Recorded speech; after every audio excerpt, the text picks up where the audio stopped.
Hi everyone, I'm Debbie Roberts, owner and financial advisor at Property Apprentice. Join us today for the Week in Review, where I talk about current events for the everyday investor and home buyer. Our topics for this week: topic number 1 from the Mortgage Mag on the 9th of July. Mortgage rates may have bottomed already as RBNZ holds the OCR.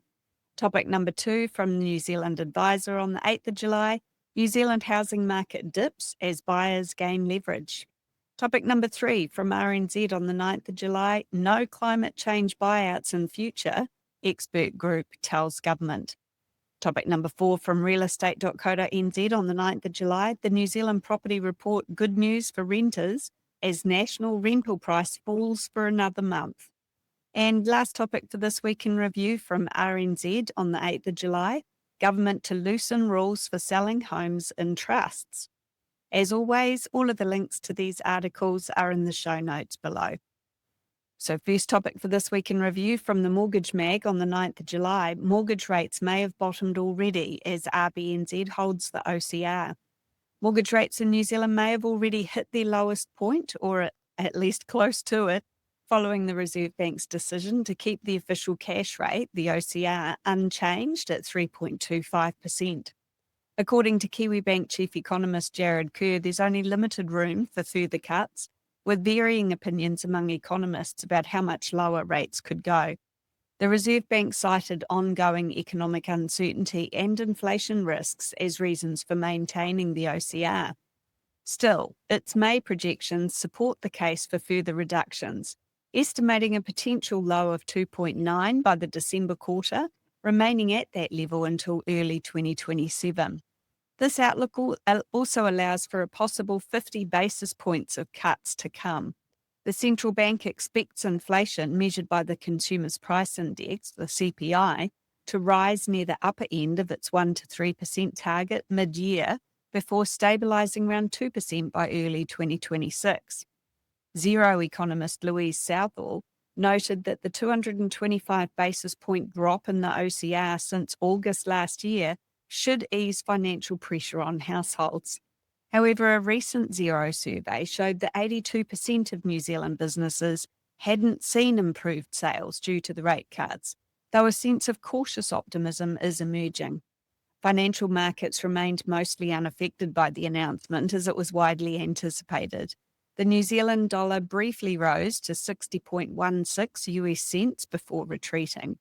Minutes from the Reserve Bank's Monetary Policy Committee reveal internal debate on the extent of future cuts. Kerr believes the OCR is approaching its floor, with forecasts ranging from 2.5% to 3%. He emphasised that current disagreements among economists are minimal compared to last year, when predictions varied by up to 400 basis points. Kiwi Bank sees a 75 basis point cut as necessary to stimulate the economy and bring rates below the neutral level. However, others in the committee argue that lingering inflation pressures call for more restraint.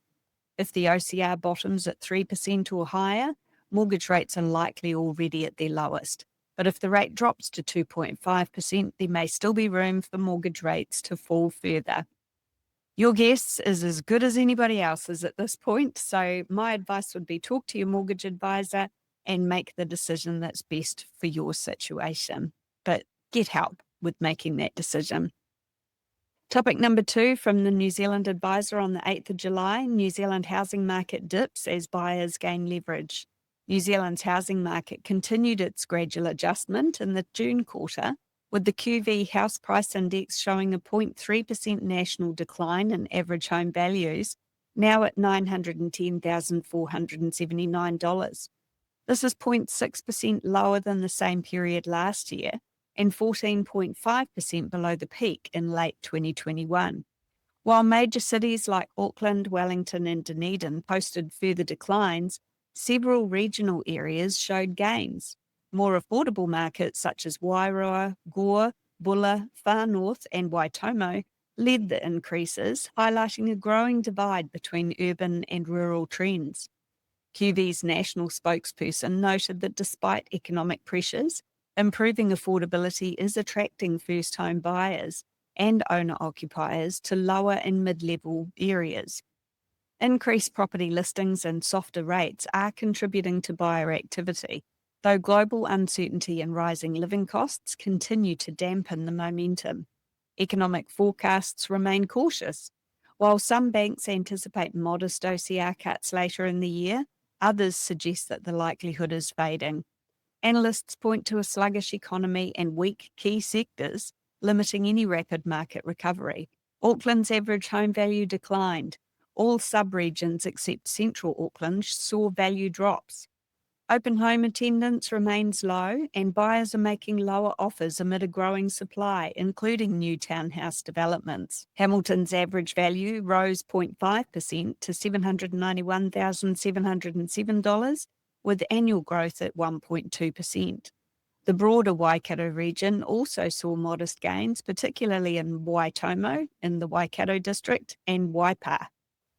Local experts cite renewed buyer and seller confidence following the stabilisation of interest rates. Tauranga values edged up 0.1%, while the wider Bay of Plenty slipped slightly. Kawerau outperformed with a 3% rise, whereas Opotiki dropped 6.6%. Sellers in these areas are gradually adjusting their price expectations. Hawke's Bay values remain stable, though Wairoa saw a sharp quarterly jump of 12.6%. Wellington recorded a 2.3% drop, with all metro areas declining. Despite recent OCR reductions, demand remains subdued amid employment concerns and ample property supply. Christchurch, however, held steady with a 0.1% increase, supported by consistent buyer interest. Nelson and Tasman saw declines of 1.2% and 2.3% respectively, while Marlborough rose 0.6%, though overpriced listings still face downward pressure. Queenstown Lakes rose 1.9% to an average value of $1.85 million, now 16.4% above the national peak. Strong winter tourism and increased stock are supporting steady interest. Invercargill also rose 1.6% with strong demand from first home buyers and investors, while Gore surged 8.8%.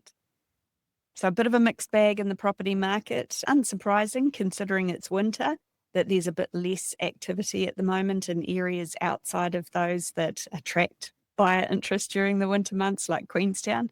So yeah, I think this is a normal stage of the cycle at this stage of the seasonal cycle as well. Topic number 3 from RNZ on the 9th of July, no climate change buyouts in future, expert group tells government. Homeowners affected by severe weather events should no longer expect government-funded property buyouts, according to a new report by an independent expert panel advising on climate adaptation. Instead, individuals should be responsible for understanding their risk and deciding whether to relocate from high-risk areas. The panel, commissioned by the Ministry for the Environment, proposed a 20-year transition period to give homeowners time to adjust and spread out costs. Its members included economists, iwi, and representatives from the banking, insurance, and local government sectors. As New Zealand faces growing climate risks, highlighted by the $14.5 billion in damage from Cyclone Gabrielle and the 2023 Auckland floods, the government continues to struggle with drafting legislation to guide climate adaptation. The previous government failed to pass an adaptation law, and the current one has yet to introduce the proposed climate adaptation bill. The report builds on previous findings and underscores an urgent need for change, warning that the country is currently underprepared. Without action, financial burdens will grow, some insurers may withdraw from high-risk areas, and property values could decline. The panel stressed that homeowners should bear the costs of remaining in vulnerable areas unless lives are at risk. However, this personal responsibility hinges on access to clear, nationally consistent risk data, which is currently lacking. Among its key recommendations, mandatory local adaptation planning should be introduced. Councils should be protected from lawsuits to make difficult decisions, such as withdrawing services from certain areas. Hardship support should continue following major disasters, but financial compensation for property damage should phase out over time, ending buyouts after the 20-year window. Adaptation funding should follow a beneficiary pays model, with those gaining the most from infrastructure investments contributing the most. Central government should invest only in protecting Crown assets or when there are clear national benefits. Special support should be provided to Māori communities whose marae and urupa are often located in higher risk areas. The report also emphasised the vulnerability of rural and low-income communities, warning that as property values fall in high-risk zones, socioeconomically disadvantaged groups may become increasingly concentrated in them. These recommendations diverge from a previous expert report that advocated for ongoing financial compensation to help relocate at-risk communities. Raewyn Peart of the Environmental Defence Society, who previously worked on climate adaptation law proposals, said the priority should be preventing new developments in hazard-prone areas such as floodplains. She supported the idea of a national environmental standard to stop councils from permitting such builds, but cautioned that the new report might not do enough for people who are vulnerable through no fault of their own. Still, she acknowledged there must be a limit to public support when individuals choose to stay in high-risk zones. If you'd like to learn more about investing in property and how to reduce the risk, join me at one of our free events called How to Succeed with Property Investing. I'll discuss strategies for successful investing from my perspective as an experienced investor and a financial advisor, and all of our free events are available live and online. Check out propertyapprentice.co.nz for upcoming dates and register today. It's all about increasing your knowledge to reduce your risk.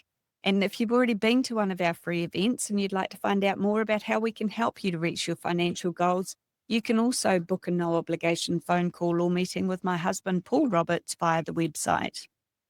Fourth topic for this week in review from realestate.co.nz on the 9th of July, the New Zealand Property Report, good news for renters as national rental price falls for another month. The latest data from realestate.co.nz shows average rental prices across New Zealand fell in June, with the national weekly average dropping to $636. That's a 2.7% decrease from $653 in June 2024. Wellington renters saw the greatest relief, with average weekly rents falling by 10.9% from $701 down to $625 a week. Hawke's Bay also posted a notable drop of 6.6%, with prices decreasing from $677 a week to $632 a week year on year. Realestate.co.nz spokesperson Vanessa Williams noted the significance of these price shifts in the current economic climate, emphasising that even small reductions can make a meaningful difference for household budgets. In contrast to the national trend, parts of the South Island experienced sharp rent increases.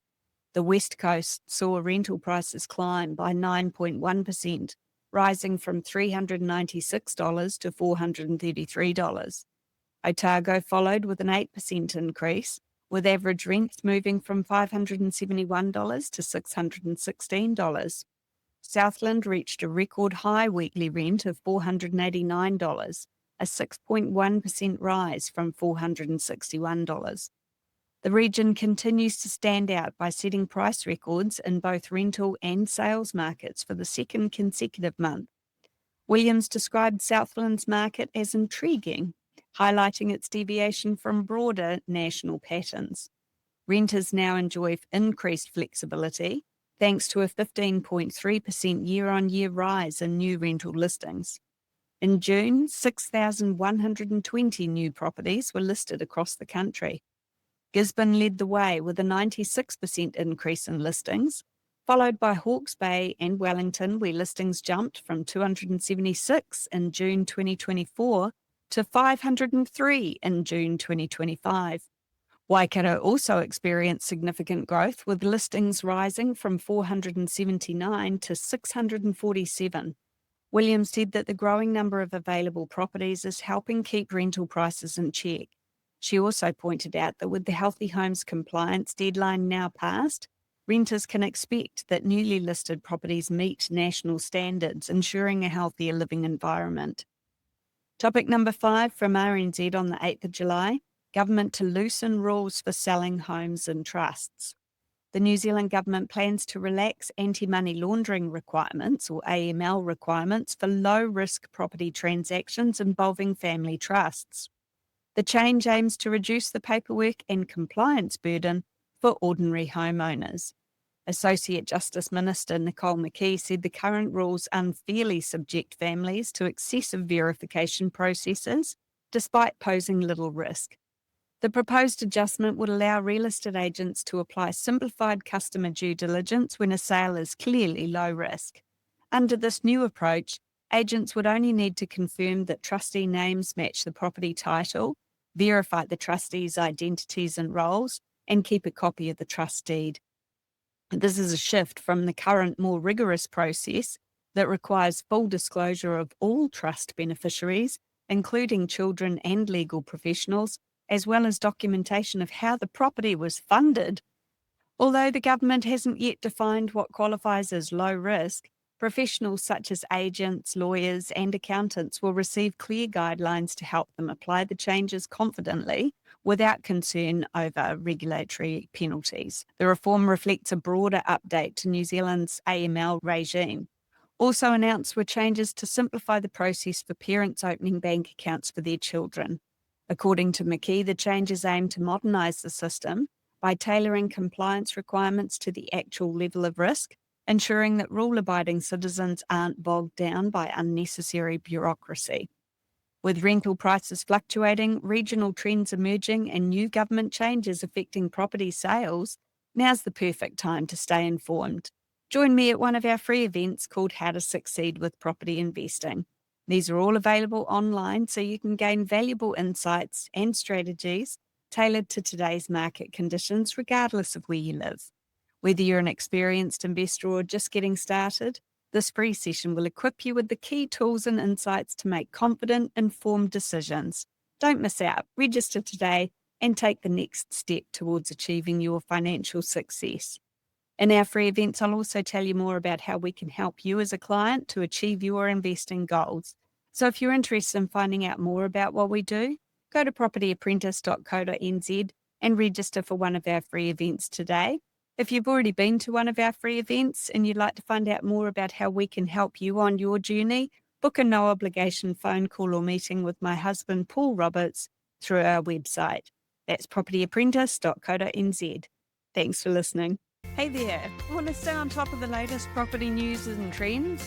Subscribe to the Property Apprentice podcast for weekly updates that will help you to navigate the market like a pro.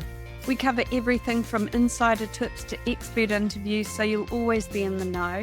And don't forget to ring the bell and hit that subscribe button here on our YouTube channel for even more helpful content to boost your property journey.